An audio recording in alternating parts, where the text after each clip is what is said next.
And here we go with a new episode. I'm not going to count them anymore. A new episode of the Sloth Doctors. I'm Dr. Chip. I'm Dr. Bob. And this is my friend, Doc. Say hi, Doc. Howdy. Yeah. You're supposed to say hi, Doc.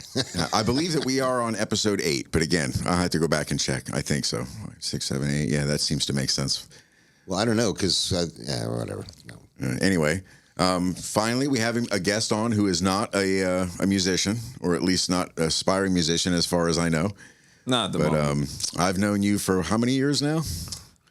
Oh, I'd say about 8, 9. 8 or 9, right? Yeah. And we did meet in a kind of an interesting way. I met him at a board game thing, like about as nerdy of a way as two people can meet.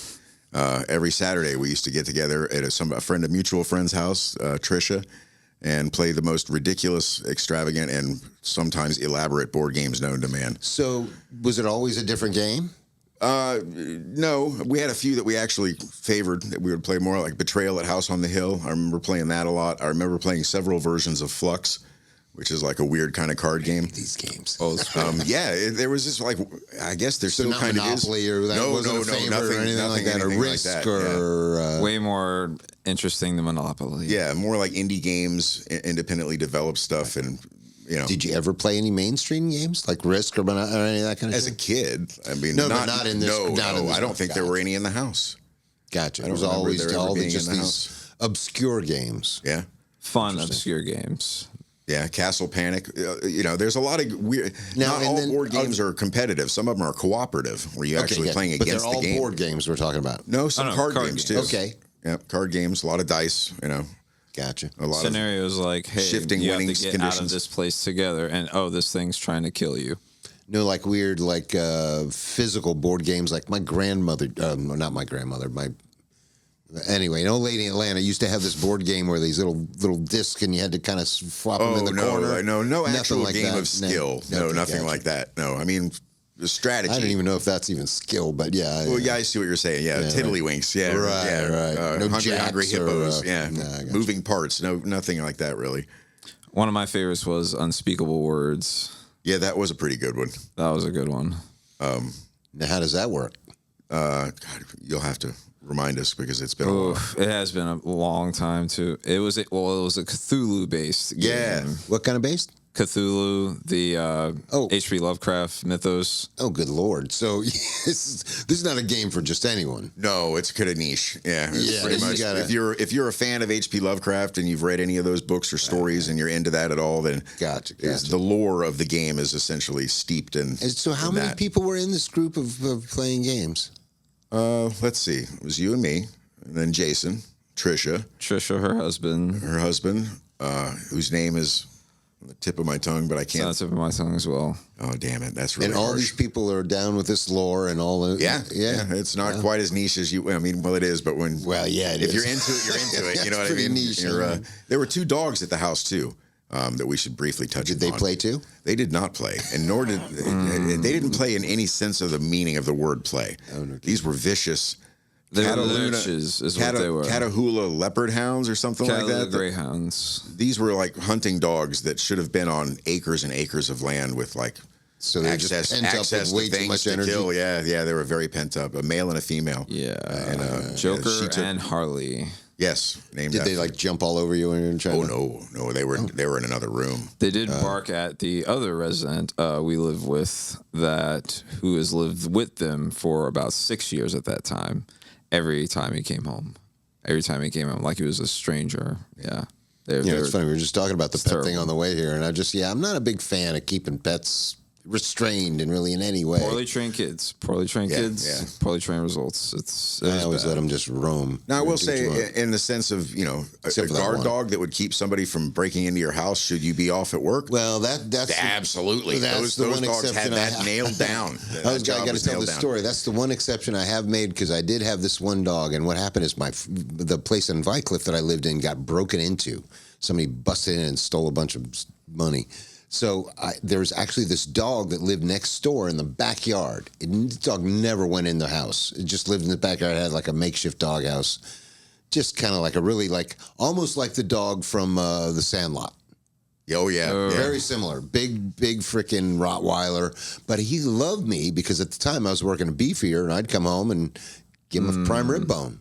Oh, yeah. So he loved me. And for some miraculous, I still had my dog and they got along. They were. Beatty.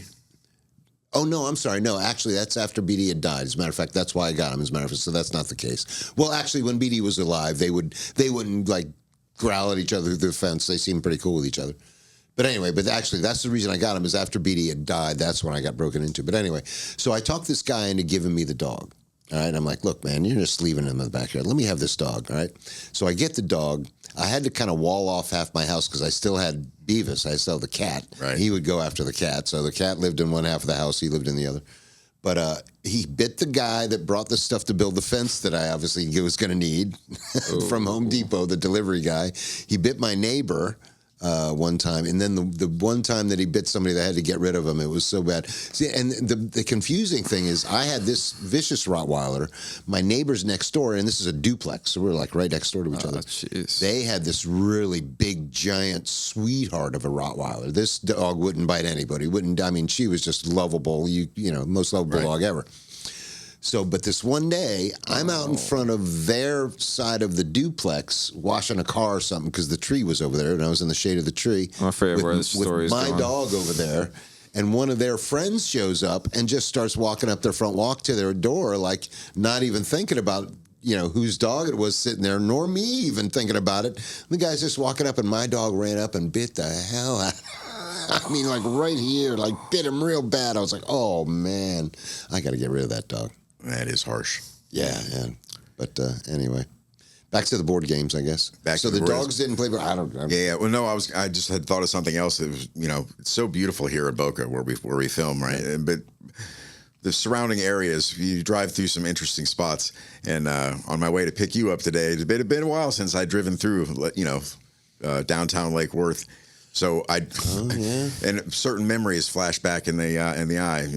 When I saw the Checkers, I knew I had to tell this story on air. God, yeah, that's a sketchy place. Okay, so anybody who doesn't know, and if not from the area, Checkers, kind of like a Sonic, I guess, whatever, you know, burger place. No indoor seating, but they do have like patio tables and stuff out there. It's right on the corner of a fairly busy intersection, or fairly visible intersection, I should say. Maybe 10, 12, 15, I don't know. This is a pretty infamous Checkers. Yeah, it's infamous. Big anyway, franchise. This is the only place I've ever been where I would never eat there. Yeah, ever. I don't know what made me do it this one day. I was with Mary Ann. The two of us decided to just, you know. Oh, I ate there once. Convenience. Yeah. I went there once. I'm like, oh no, never again. The point of the story is, so we're sitting there eating our Checkers, and all of a sudden I get this odd smell. Not the smell of a greasy burger, not the smell of trash or exhaust or anything like that. A very distinct, sickly sweet, almost chemical smell. I know this story, so that's why I'm already. He's already smiling.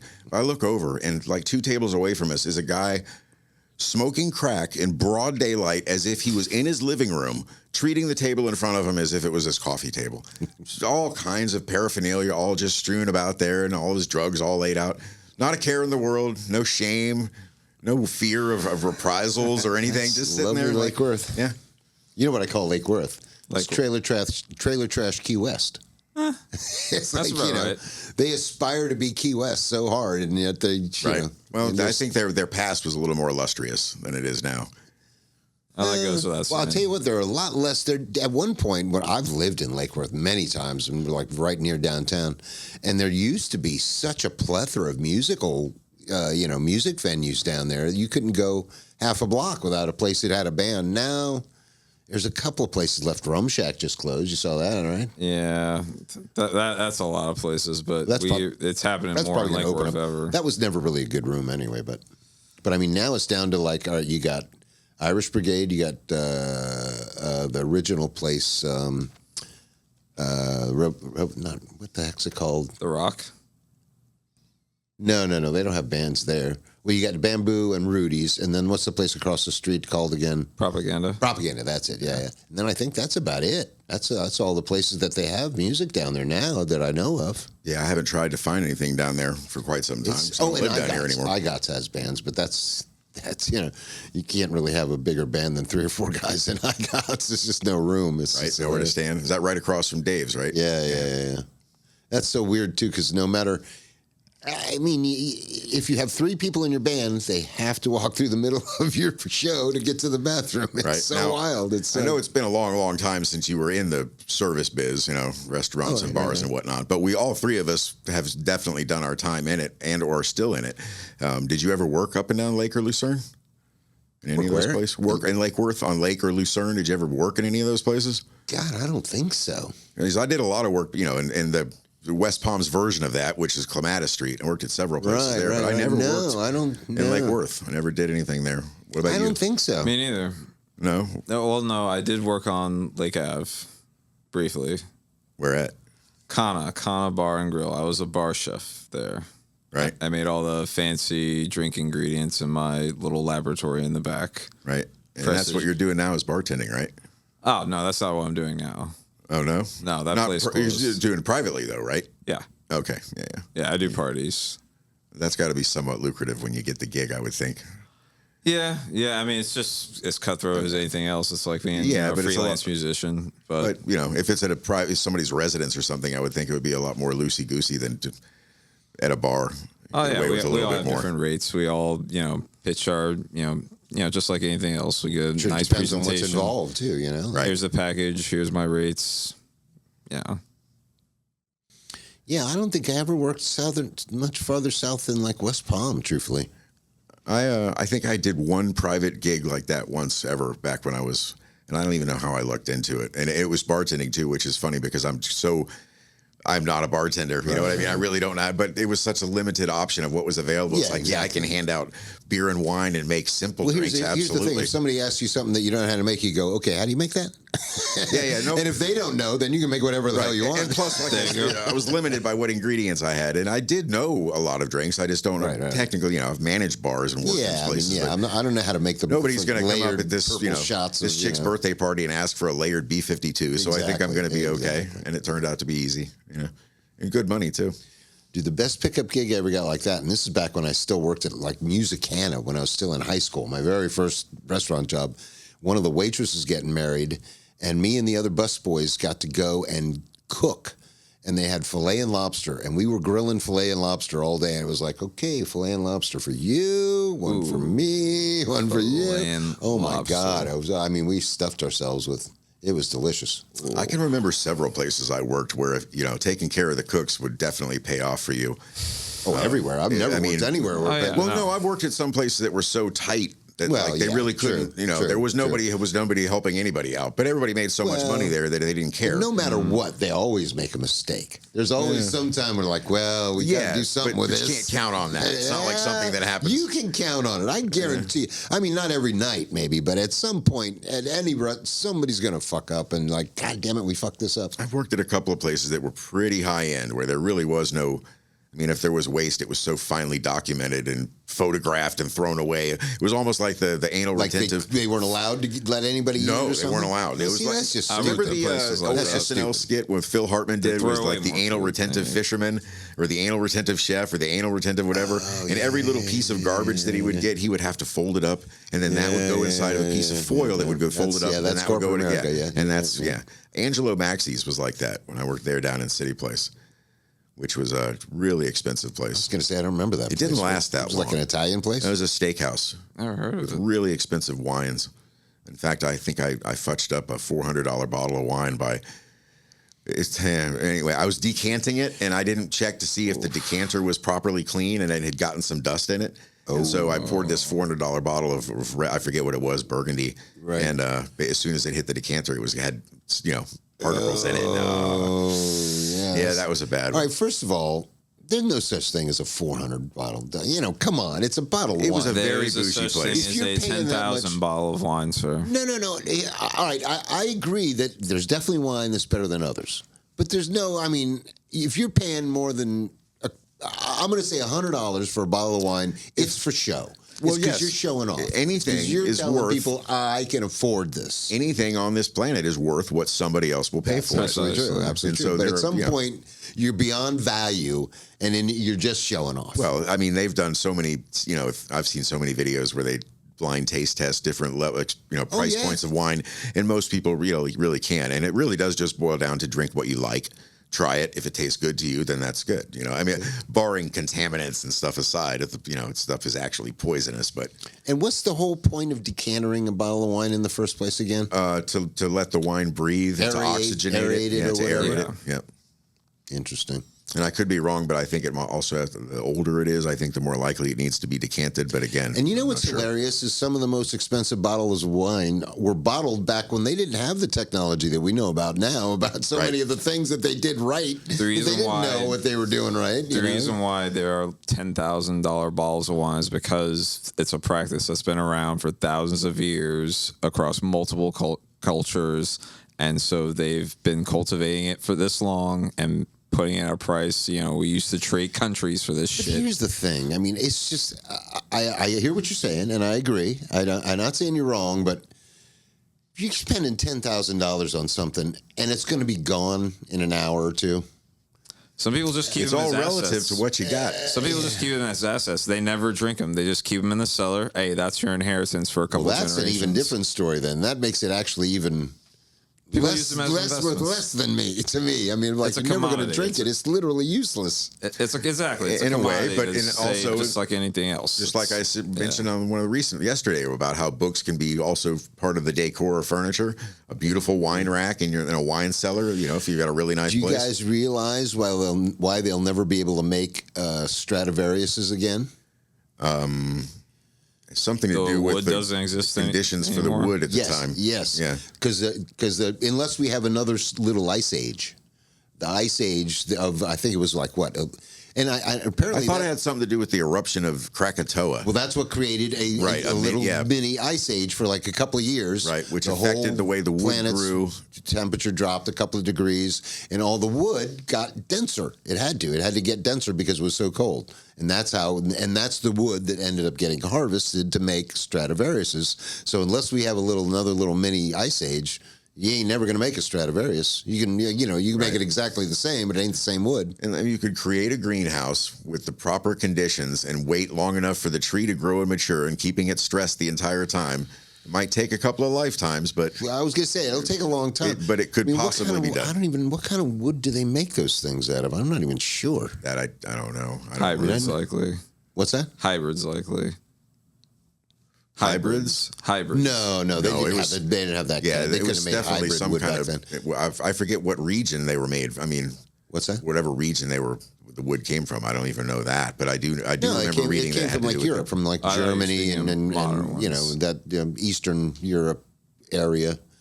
It's probably maple, I would think, or maybe, or I don't know. It's probably something similar that they make guitars out of, which there's only a few of those woods. But those woods are apparently getting very, very scarce. Like the really good wood to make guitars out of is Oh, like many things. what's that? Oh yeah. Yeah, like many things. Well, there's Resource such a wars are difference. coming. Such a difference in quality between old wood and new wood, and having the patience to wait for it to grow long enough before you harvest it, I think is a big problem. I don't think the money is there. Well, and the funny thing is sometimes they accidentally, like I heard a story of a guy who bought a piece of land that had an old dock back in the day that had fallen into the, just rotted and fallen down into the water. And apparently it was made out of like, I don't know, what's the like mahogany or something Yeah. like that. And being in the water completely preserved it perfectly. And now he pulled up all that wood, sold it to like luthiers that make guitar and made a couple $1 million. I've seen a lot of those like Discovery Channel kind of shows, like swamp people that live and make money in unusual ways, and yeah, they're harvesting swamp wood. loggers. Yes, and I've seen also that. something called burls, which are like a growth on a tree, a big round growth. And I guess when you cut into it, it has a really interesting pattern. Those apparently are worth a lot of money. Really? Oh, I didn't know that. That's But I've interesting. seen, and they basically they're like. And they make money on both ends of the deal too, because people call them to clear their land or clear this, tree, deal with this tree situation, and then they spot the unique qualities and features of the tree or the burl or whatever, and then they turn around and sell that to some craftsman. There used So to they be make actually money a on both TV ends. show that was, I think it was either Swamp Loggers or something like that. It's basically kind of like the Gator Hunter kind of show or Right. whatever reality show. But they had a couple of this father-son team that I'm surprised they didn't kill themselves because they were just such morons. I mean, literally like backwoods, not a clue, like just like Do you think they were hamming it up for the camera? possibly, but I mean, to their own peril, though. They were like, right. Okay. Yeah. I mean, they were a couple of times like, oh shit. So even if they were hamming it up, they're illustrating how dumb they were by risking their lives for hamming it up. Well, not only that, I mean, I think they sunk a bunch of boats, and they're throwing their money in the water. Like at the end of the show, it was always like, God damn it, we're supposed to be making money, and they're. Right, like the only reason they're even is because they're being paid to be on the show. Possibly, yeah. But yeah, those weird income shows. Some of the things you would never consider. This one guy had a weir, which is a fishing thing you build into a stream. It's like it's like a permanent fish trap that force funnels them in, and it was to catch eels. And he only went and did it certain times of the year, and that paid for his whole year's existence. Just catching and canning and pickling all these eels. Where did this guy live? I want to say it was somewhere in the Pacific Northwest. It was in the United States. Really? Wow. Yeah, there's a market for everything. Yeah, true. There's guys that make a living looking for truffles. We're looking for wild mushrooms. You can still pan for gold. Well, yeah. You can still go out west and find a spot with a stream and set up a sleuth and, go check it every day and go, hey, shit, yeah, we got some gold. You ever seen the movie Sisu? Which one? Yeah, you've seen it? Yes. Which one? It's Sisu. It's SISU. A couple years old. No. When you said panning for gold, it made me think of it, dude. You need to watch this thing. It is that's the old violent fantasy about World War II guy, right? Yeah. It's like old Finnish, whatever. I've seen so many clips of that movie that I think I've seen the whole thing. You have. And the maybe the first two-thirds or three-quarters. Clips of it leave out a lot. There's still I'm sure, but I've seen so many clips. Now, I know how it ends with him with the pick and the plane. Right. I was just going to say it does go into the realm of Marvel superhero crap. Oh, absolutely. Yeah, but the first two-thirds of it is almost believable, and even by the end, you're so invested in it that you don't even care. Right. Loosely based off of an actual World War II. Right. Oh yeah, I'm sure. There's stuff. I mean, I'm sure they took some liberties, but there are definitely some stories of people that have done some stuff that like, oh my God, why is there not a movie about that? When you hear the story, like, geez. I can't think of the guy's name. I think was he Norwegian? Yeah. Are you thinking? Was it based on the Finnish guy that skied through all the Russian camps on meth? No. Okay, that's a guy who they need to make a movie about. This dude. It was a Finnish soldier. This was during World War II. Dude, World War II was so great because of meth. Got separated from his troops or whatever, and so he took.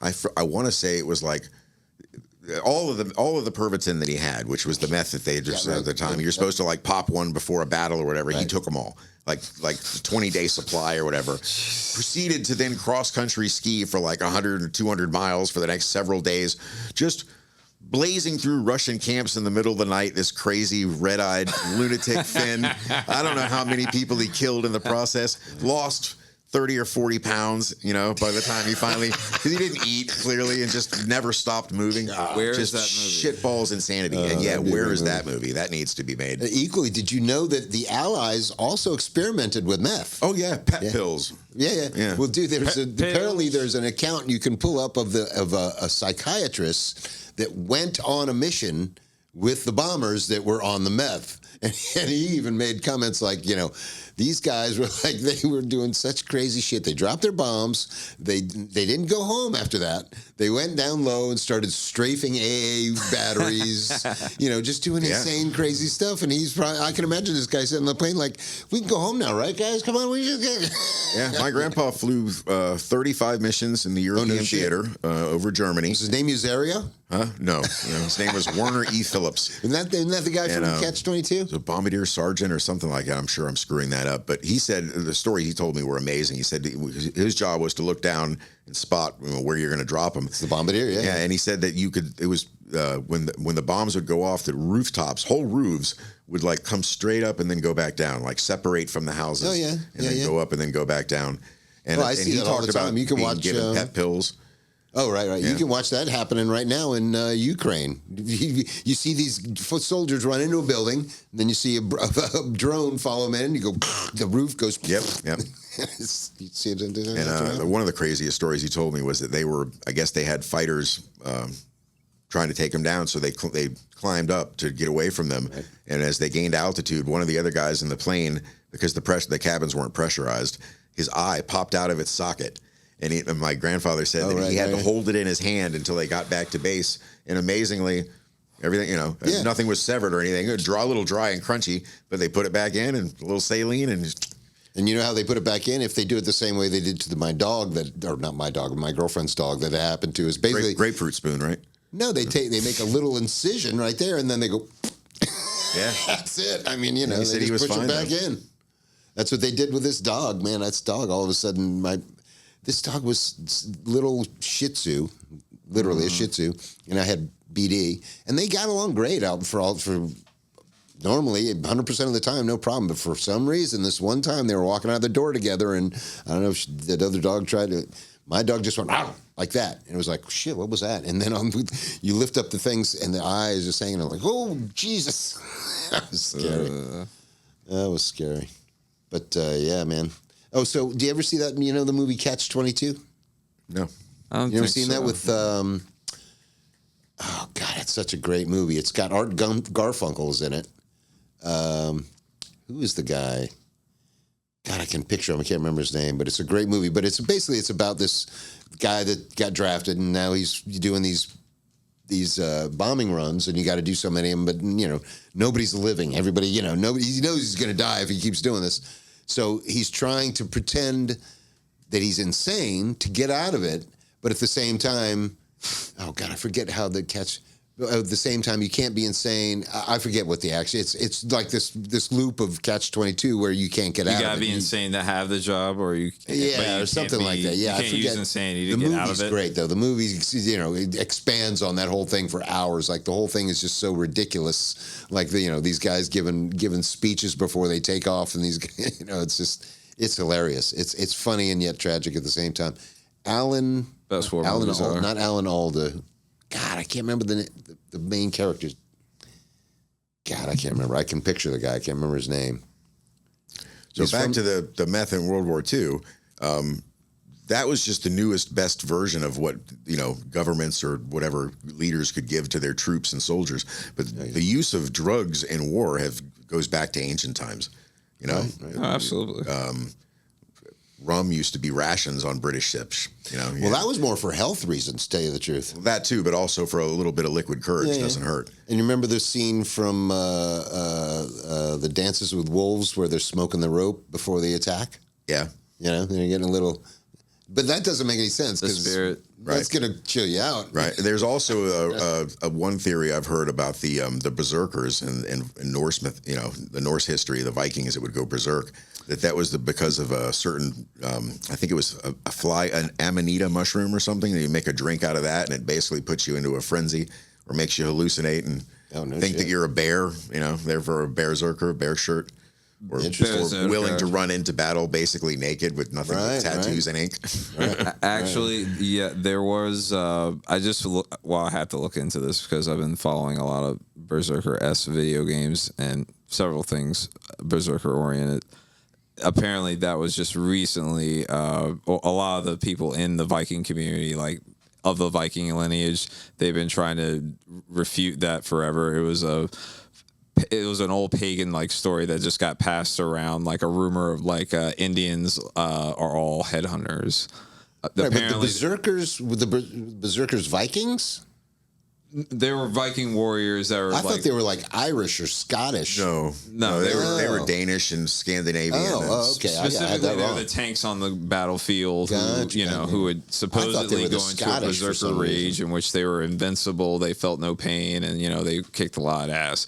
Old story that's been passed around for a long time is that they utilize a certain mushroom concoction of some sort, or some sort of psychedelic concoction that would aid that, because a lot of other cultures also of the sort. But some people think that's the origin of some of the Christmas story.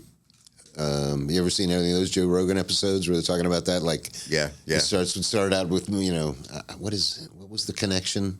It had something to do with mushrooms, about how taking mushrooms somehow. Right. Well, belladonna was used in witchcraft and stuff, and that's where the whole thing about witches being able to fly.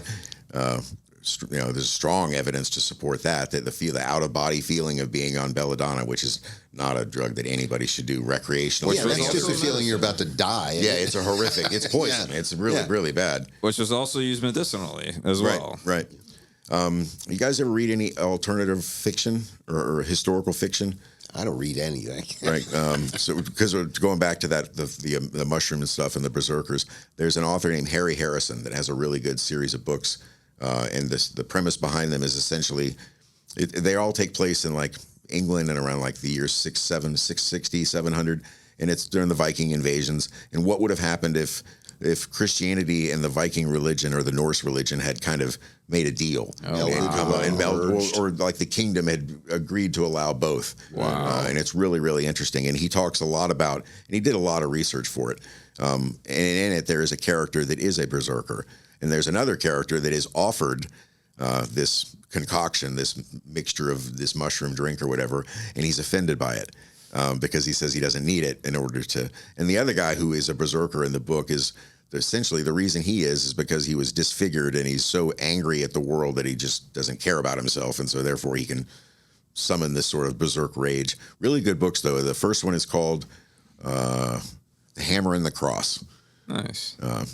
Harry Harrison is the guy who wrote. You remember the movie Soylent Green? Soylent Green is people with Charlton Heston. I remember that name. Sounds that's very from familiar. a short story called "Make Room, Make Room," and he wrote that. And then there's other really cool series. He's got a lot of books, but the one I found most interesting was, and it's historical fiction too, but it's really goes far back. It's called West of Eden. And the premise behind that is, no, you're thinking of East of Eden, which is a classic. Oh, maybe. Yeah. West of Eden is, and there's three or four of them. What would have happened if the asteroid that struck 65 million years ago never hit? What would have happened if a race of dinosaurs that were able to have language and use tools evolved alongside early man? You told me about this book these once. two cultures, the way they clashed, the amount of research there or imagination that he put into this creation of a language and everything is just really fascinating. Makes a dinosaur language? He does. He does make a dinosaur language. And also, the coolest thing about it is the way they think and act, their language shows how alien they really would be to us, or these, in any case, are, because part of their communication... they're there first. We're the aliens, aren't we? Right. Well, part of their communication is like us, with noises. They have words and a language, but they also have a tail. So when they're speaking or communicating with each other, their tail will assume a certain posture, and that also indicates their mood, right? Right? And then also like a dog or a cat's tail. Their palms are like can flash the way like what are those not nautiloids, but cuttlefish. Cuttlefish. Oh, yeah, they do the flashing and strobing patterns, but they can do different colors, and they have no control. And dinosaurs could do that? These dinosaurs in this book evolved. They're evolved from whatever. Yeah. And it's that's fiction, an imagination. Imagination. Gotcha. But what's cool about them is that they can't lie, because when they think about something, the colors are linked to their emotions. And these dinosaurs have feathers or no? No, they did not have feathers. Yeah, but this book was written before they knew that. Right. So I give them a pass on that. It's a pretty old book. I think it was written in the 80s or 70s. Doesn't say they don't have feathers, right? No, If it's just a book. They could have feathers, right? It's not like they had pictures or anything. But it's really fascinating, and their whole culture is just so different from us. They never, like, mankind has always made their tools from inanimate objects, sticks and stones, and then eventually metallurgy, and then weaving things together. Well, I don't know about that. I mean, we use horses to pull carriages and stuff. Once we got to a certain point, but originally, and we do use them for labor, but we still, the yokes that we put on a horse, we build out of a dead tree or whatever. What was cool about these, the Yelain is what they're called in this the dinosaur culture. All of their tools are modified animals. They don't build anything. They just grow things and then get them to grow until they do what it is they want them to do.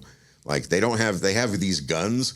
Their guns are basically little monitor lizards that once they reach maturity, they stiffen, and then they take these little darts that grow on bushes that they've modified to grow all these little darts and little thorns the same way.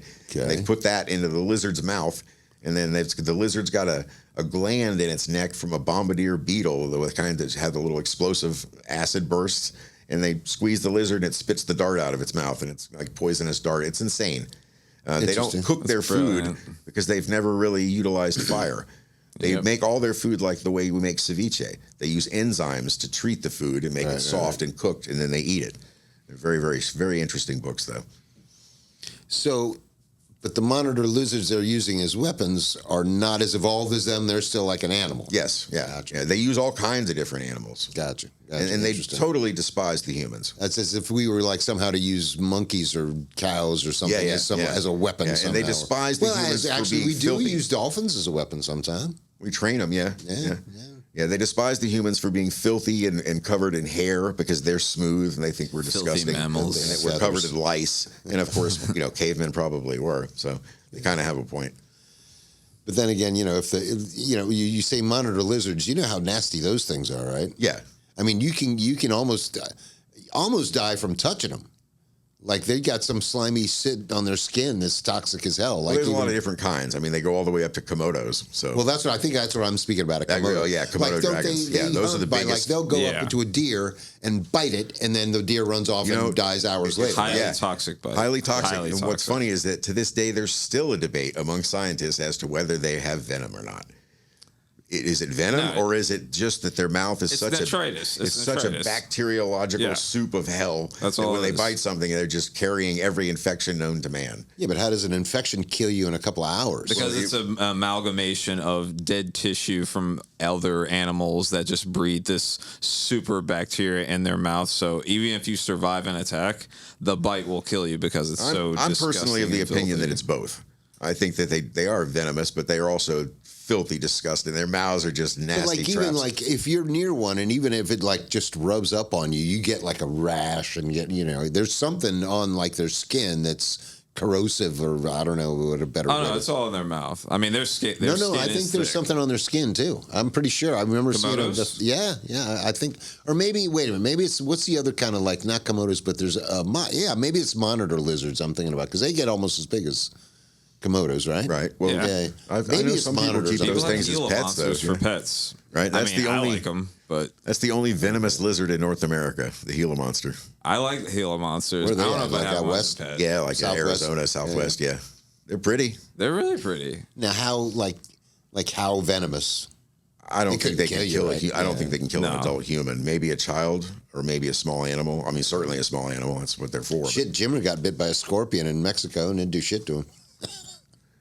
Everybody's know the definitely weird afraid of those things? things. Like, I didn't do it. Do you know there's a type of scorpion, and I'm not sure which one it is, but that can the sting of it, one of the symptoms can be pancreatitis. Oh, jeez. That is an insane thing. And the only reason I know that is because I've been in the hospital for pancreatitis and had them ask me, have you been recently stung by a scorpion? Which I was like, no. And why did you ask me that question? Who knows? And why do here's a fun scorpions? fact. Why are they luminescent? Why are they like? You ever seen like I think scorpions? that's one specific breed. No, Oh, really? I think it's most of them. Are they? Yeah, I think he's right. I think It's they're most all of- like maybe not luminescent. all, but I think it's most. But I don't know if they're luminescent for a purpose or if they just happen to be luminescent. I mean, nature doesn't do everything for a reason. If something is not there's a a lot problem, of It Well, doesn't maybe do it's it a for ride, no. That's not true. Nature absolutely does everything for a reason. It might not be a reason they need or use anymore. yeah, that's what I'm saying. If it's not a problem, then they don't need to get rid of it. But maybe it was used for. I can't see how glowing at night would help you in any way, though. How does glowing at night help anything? That's what I mean. Like Maybe Well, attract a hunt. mate. That's what made me think it was a specific species because obviously a scorpion that would be in a certain region wouldn't need bioluminescence unless they were only hunting in a place with low light. Well, every place is I mean, low there's a light lot at of night. species. Yeah. I don't know how many species of scorpion there are. Another thing about scorpions too is the smaller they are, the more you should be scared of them. Oh, really? They're They're more venomous. toxic. The Kinda like smaller they that, are, the bigger they kinda are, like because the the, bigger ones can rely a lot on their actual claws, and they don't really need to be I'm as more toxic. afraid of the small Kind of like ones. that I movie can't with see, Vin Diesel, right? The where he's on the planet with the lizard things. And, you got to worry about the small ones. Yeah. What's the name of that character? I can't remember. Riddick. Riddick. Yes, Riddick on the planet. Yeah, got to look out for the small ones. Yeah, the Pacific blue ring octopus is, I think, one of the smallest octopus, and it's one of the most venomous things on the planet. Beautiful. Really, an creature. octopus is venomous? I didn't know they had Extremely. venomous. Yeah, octopus. of course. How where does it even bite you? with his beak? It's got a beak.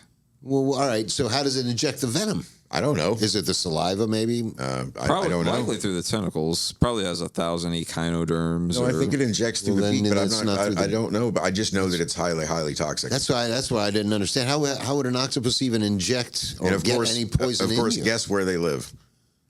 Australia, of course. Like everything. Yeah, where the worst snakes are and the worst spiders are and the biggest sharks. The thing. I mean, if an octopus wants to kill you, he'll kill you. I mean, like I think I told this story with what's his name from high school when we were doing the marine biology dive, and he showed us a little teeny octopus, and he goes, "Yeah, that thing will hold you underwater and kill you if if it gets a hold of you, and it can hold you underwater." Just watched a video yesterday of a guy that was diving, and the cameraman did not help him, kept the camera on him the whole time, and he came up because an octopus, and it was super crafty. It wasn't very big, and it not only did it attach itself to his face, the very first thing it did was put a tentacle over the top of the snorkel and then put another tentacle over the mouth. Okay. Yeah, those things are smart as shit. Have you ever seen them do the little tests where they make them go through a maze? Open jars and and they can fit through anything their beak can fit through. Yeah. Lots of studies that say that they're alien. out of this world. They're alien. The one thing we should be really happy is that they don't live a long time. That's why they have not really taken over any sort of area or whatever. But yeah, they don't live long enough to have a Vertebrates culture. are fascinating. And isn't that the same theory about why dolphins haven't evolved more, or they just don't live long enough? Well, the opposable thumb probably would help too, but Yeah, that's maybe, true. yeah. Or Amazing how long some There's dumb sci-fi things in can which live. they did evolve that. Well, how long does a opposable thumb. dolphin live? It doesn't live as long as a human, right? I'm not think sure. So. I think they think so. live about 30 or 40 years. Yeah, I was going to say probably about half the time. But even that's probably, if I think if they actually had who knows, maybe they do have a language that we either can't hear or just don't understand. But you'd think if they had a language and they lived to 30 or 40, they'd be pretty civilized and not technological. Depends on your obviously. definition of Right. civilization. They might consider themselves highly civilized. Oh yeah, they laugh at We us. consider ourselves highly civilized, but are we? Yeah, how about them killer whales eat them freaking? You see where they started Off in attacking Spain, boats? attacking boats, Yes, yeah. yes. They're like, fuck you people. The great. That's one thing. I mean, I'm pretty great comfortable in the orca saga. water. Like, I'll go swimming with sharks. I got no problem with that. But if I'm in the water with a killer whale and I think he's mad at me, that's a deal breaker. That's not. And kudos to those idiots that go in the tanks with them at SeaWorld. You people are fucking crazy. Well, not only that, but if one of them is likely to attack a human, it's way more likely to happen in captivity. That's they're pissed off. The thing ain't dumb. He knows you're keeping it prisoner. Yeah. Essentially not making it live in a But bathtub. then again, he also knows who gives him the fish every day. So Yeah, that's true. When, where, how. Yeah, that one Tillicum, he killed a bunch of people. That killer whale named Tillicum. That was what that documentary Blackfish was about. And, what was it, a SeaWorld deal or something? Yeah. How many did he kill? I want to say he's killed 3 people. Yeah, I think I heard something about that. Like 2 of them once and then 1 of them another time, right? Yeah, at a different facility, which they, basically like, he killed a guy, so we're just going to move him somewhere. Kind of like how you do with a priest after he gets caught molesting a kid. You just put him somewhere else far away. Yeah. You need to my cousin goes to SeaWorld all the time, and I'm like, dude, why are you going there? They're like, well, they got good rides. I'm like, oh, all right. Yeah, Yeah, I was like, I thought we were boycotting that place. Yeah, they're too big, they're too smart to be kept in a bathtub. Yeah, like that. anything that intelligent shouldn't be. It's just kept inevitable. Everything's inevitable. Yeah, anything in the zoo that could live in the wild, let the fucking thing go. It's really sad when you see it a lot with bears and big cats where they just do the pacing.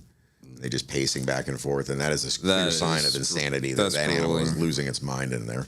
Speaking of which, so Ringling Brothers has been done for a while, right? Yes. I have this thing. I mean, it's got to be from the 60s, but it's like 1 share of Ringling Brothers stock. I put it out on. I took a picture and put it on the Facebook, and it was like 10, 15 years ago. I was like, I wonder what this thing's worth.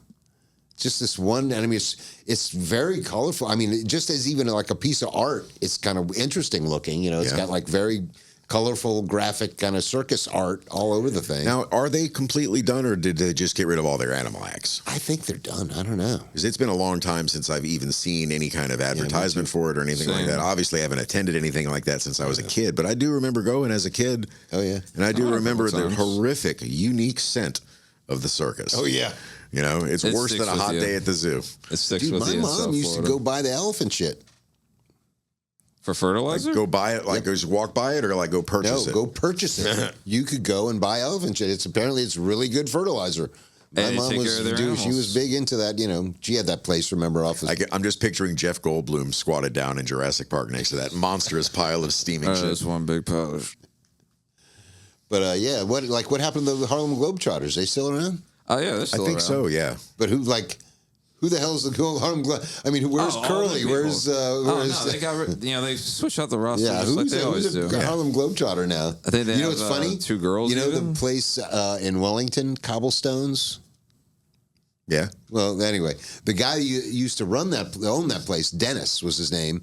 He actually made his fortune by playing basketball, career in basketball, playing against the Harlem Globetrotters. He was one of the white guys He was on the other team. Washington Generals. Yes. Yeah. He was like How the dare center. you disrespect the name He of the was like Washington center, Generals? and I would always give him. I would always fucking bust when his two ass guys about. are wrestling, you got to sell the other guy's move. The Generals are just as important as the Globetrotters. Absolutely. But I used to bust his ass like, so not a winning record, right?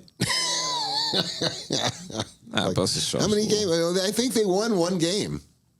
Oh, really? Yes, I think they actually won 1 game. I don't know if they just let them April win Fool's or Day obviously- exhibition game or something. Or I Opposite day. forget. I think they let them win one just so they could can't say believe they I just did or said something. exhibition game, as if any game that the Harlem Globetrotters Did you have ever ever go to played was the- anything other than an. Huh? Did you ever go to a Globetrotter thing when you were a kid? No. I did. That I was did. actually pretty cool. Where? It was really Jehovah cool. Dome? No, at at the Jehovah Dome. Yeah, Same. absolutely. Are we running out of time? It was a good show. Yeah. Oh, yeah, we gotta wrap it up. actually we are. Yeah. I guess we're gonna have to wrap this one up. Yeah, we'll have to get going. I'm was a good starving time. anyway. We're gonna go get some Yeah, lunch yeah. and It was a good time. But thanks for coming, Doc. This Yeah, was it a was lot great of fun. to have you. It's good to see you again. It's been many years. It has been, but it's been good.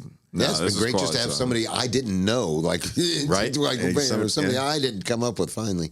We still ended up talking about a bunch of bars and restaurants, but Well, it wasn't music. that's true. That's true. All right. Thanks, guys. We'll Thanks, see you guys. We'll next see you next time. time. Don't forget to like and subscribe. Absolutely.